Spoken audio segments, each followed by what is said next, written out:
subscribed this today. Why? You subscribed a lot. Nah, I just have Adobe and Netflix. I need this app for.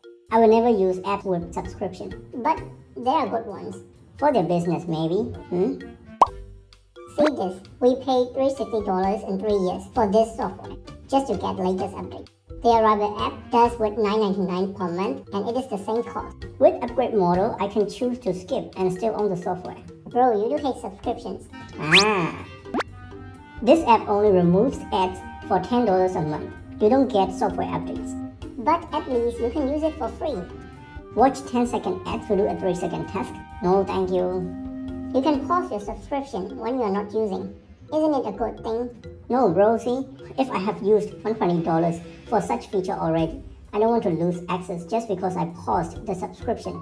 Hey guys, look at this. Our app rocks. Amazing. We are testing a new model, so we have free basic and pro subscriptions now. Boss, we have 700 basic and 82 pro subscribers now. Wanna roll back?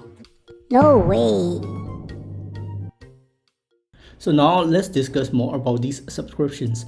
So as a user, we hate it, but it works well for business and many more apps are adopting it. So let's find out what will be the best for both. So actually we are used to subscriptions in our life. A haircut, groceries, bills, we are paying them monthly. But this is not strange. What if we have to pay monthly for these? Not making sense, right? We have a sense of ownership for our tools, so that is why when technology replaces our tools, subscription sounds ridiculous. There's another problem. We can subscribe to everything, and everything is now a subscription. So if you want to watch good movies, you gotta need more than one service. So in that way, we end up with so many subscriptions every month. What if we are the ones making and selling apps? We spent time and resources and money to build. We want to make the money back.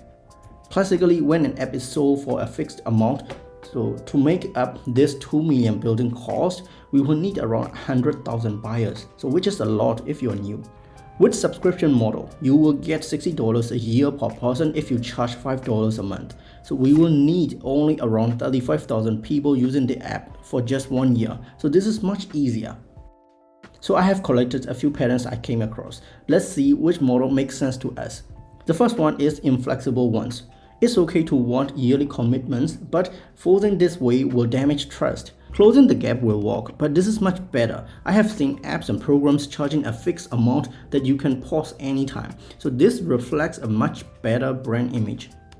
Next one is overcharging for something very simple. By simple, I mean the functions or services that do not benefit much from regular upgrades. An example is simple image converter. Charging regular amount per month is obviously overpriced. The service is good, but it will not attract many users. A better approach I found is the use of tokens. What's good here is you are not time bound. You use one token whenever you need to do a task.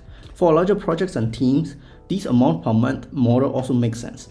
Another one is ads removal. This is very common because you can see it's free in the marketing, but sometimes the ads are tricky to close and too frequent, forcing you to buy it. Usually you do not get extras like storage or premium features. Because of that, users won't find reasons to keep subscribed for long, and they will easily switch to competitors.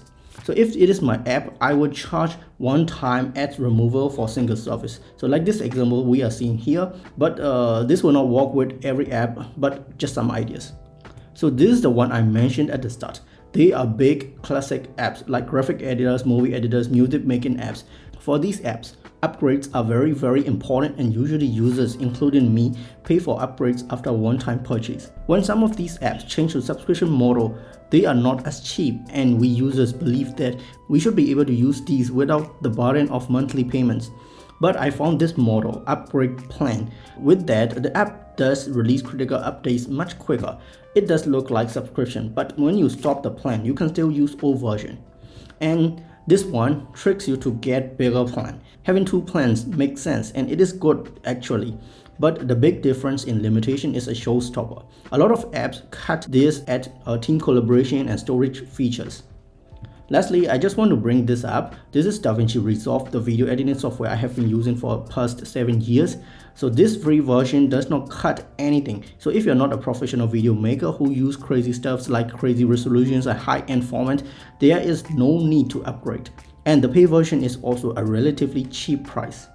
So there you go, I just compiled all I have observed. Comment down below what you think. Thanks for watching the video. Please subscribe and stay tuned for next one.